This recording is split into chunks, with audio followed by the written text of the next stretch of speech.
Hello বন্ধুরা, তোমরা সকলে কেমন আছো? আশা করি ভালোই আছো।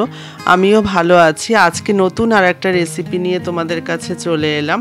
পুরভরা বেগুনের সর্ষে পোস্তর ঝোল। প্রথমে আমরা বেগুনটা একটু সামান্য চিড়ে নেব, আর এদিকে সরষা 2 চামচ আর পোস্ত 1 চামচ কাঁচা লঙ্কা দিয়ে আমরা বেটে নেব। এটাকে জল দিয়ে প্রথমে ভিজিয়ে রাখতে হবে।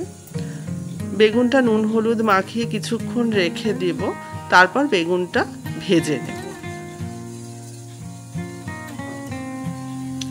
আর পুরের জন্য যা মশলা লাগবে, টমেটো, পেঁয়াজ, রসুন, কাঁচা লঙ্কা, আদা কুচি সমস্ত রেডি করে নেব। আর এদিকে আমরা বেগুন ভাজাটা বসিয়ে দিয়েছি। বেগুন ভাজাটা একদমই হাফ মতন সেদ্ধ হবে বেগুন, পুরো সেদ্ধ আমরা এখনই করব না। একটু ঢাকা দিয়ে দিয়ে বেগুনটা আমরা ভেজে নেব।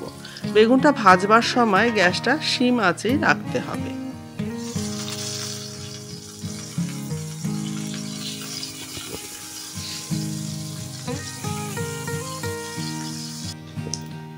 বেগুনগুলো ঠিক এইরকম ভাবে ভেজে নিতে হবে।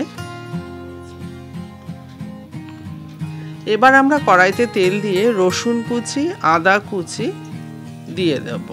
এবার আমরা পুরটা তৈরি করে নেব।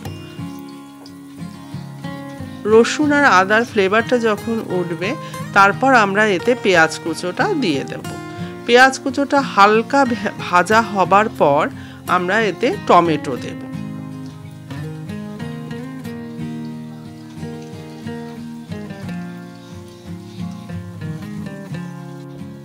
এবার আমরা এতে নুন দিয়ে দেব। নুন, হলুদ, ধনে গুঁড়ো, জিরা গুঁড়ো, কাশ্মীরি লঙ্কার গুঁড়ো সমস্ত দিয়ে মশলা দিয়ে ভালো করে এটা কষে নিতে হবে। নুনটা দেওয়াতে টমেটোর থেকে যে জলটা ছাড়বে, তাতেই এটা মশলাটা কষে যাবে। আমাদের আলাদা করে আর জল দেবার প্রয়োজন হবে না।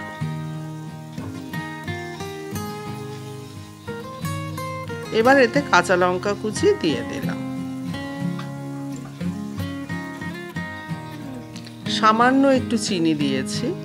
চিনি দিলে এর টেস্টটা খুব ভালো হয়। এবার কড়াতে তেল দিয়ে দিলাম। এবার বেগুনের পুর যেগুলো করে রেখেছিলাম, সেই পুরটা বেগুনের মধ্যে ভালো করে ভরে নিতে হবে। তোমরা দেখতে পাচ্ছ আমি কিভাবে চামচ দিয়ে পুরগুলো বেগুনের ভেতরে সমস্ত ভরে দিচ্ছি। এবার কড়াতে তেল দিয়ে দিয়েছি। এবার কালো জিরা ফোড়ন দিয়েছি, আদা কুচি দিলাম, সামান্য একটু নুন দিয়েছি, হলুদ, লঙ্কার গুঁড়ো সব দিয়ে একটু হালকা ভাজা ভাজা করে নিতে হবে। করে নেবার পর আমরা এতে টমেটো পিউরি দিয়ে দেব।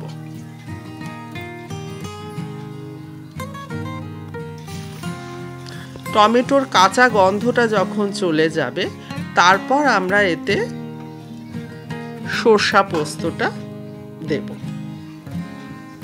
কষানোটা খুব ভালোভাবে কষে নিতে হবে। দেখতে পাচ্ছ তোমরা তেলটা ছেড়ে এসছে, তার মানে কষানো হয়ে গেছে। এবার আমরা সরষা পোস্তটা এতে দিয়ে দেব। সরষাটাও আমাদের কষে গেছে। এবার আমরা এতে গরম জল দিয়ে সামান্যই ঝোল দেব, কারণ এটা গা মাখা মাখাই হবে। এবার আমরা ঢেকে দিচ্ছি। 4-5 মিনিট ঢেকে রাখতে হবে। তারপর এই বেগুনের যে পুরগুলো ভরে রেখেছি, বেগুনগুলো আস্তে আস্তে এতে দিয়ে ঢাকা দিয়ে কিছুক্ষণ হতে দিতে হবে।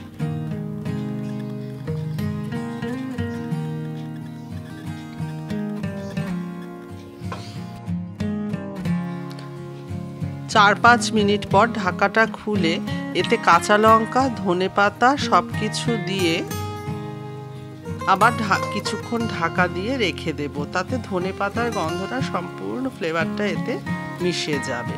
আমাদের সরষা পোস্ত পুর ভরা বেগুন একদম রেডি হয়ে গেছে। তোমরা এভাবে বাড়িতে একবার ট্রাই করে দেখবে, আশা করি তোমাদের ভালোই লাগবে। আর ভিডিওটি যদি ভালো লেগে থাকে অবশ্যই লাইক আর শেয়ার করে দিও। চ্যানেলটি যদি তোমাদের ভালো লেগে থাকে চ্যানেলটিকে সাবস্ক্রাইব করে দিও। আসছি আরও নতুন নতুন রান্নার রেসিপি নিয়ে।